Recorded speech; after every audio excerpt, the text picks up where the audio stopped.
অবস্থাতে যেন আমি আপনি আল্লাহ নাফরমানিতে না কাটাই। এই রাতটা সারা রাত আল্লাহর ইবাদতে না কাটাতে পারলেও এতটুকু যেন আমি আপনি গ্যারান্টি দিয়ে নিজের সাথে যুদ্ধ করতে পারি যে এই রাতটা কোন গুনাহের মধ্যে আমি কি হব না লিপ্ত হব। কি বলেন?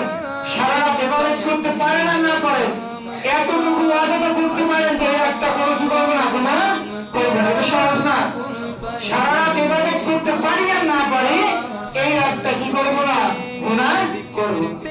আর সারা রাত ঘুমায়ও ইবাদতের মধ্যে রত থাকা সহজ একটা ফর্মুলা হলো, কোন ব্যক্তি যদি ইশারের নামাজ জামাতের সাথে আদায় করে, কোন ব্যক্তি যদি ইশারের নামাজ জামাতের সাথে আদায় করে এবং জামাতের সাথে আদায় করে সে ঘুমিয়ে যায়, আবার ফজরের সময় উঠে ফজরের নামাজটা জামাতের সাথে আদায় করে, তাহলে আল্লাহর হাবিব সাল্লাল্লাহু আলাইহি ওয়াসাল্লাম বলেন ওই ব্যক্তি সারা রাত ঘুমায়ও কেমন যেন আল্লাহর ইবাদতের মধ্যেই কি থাকলো, বর্তমান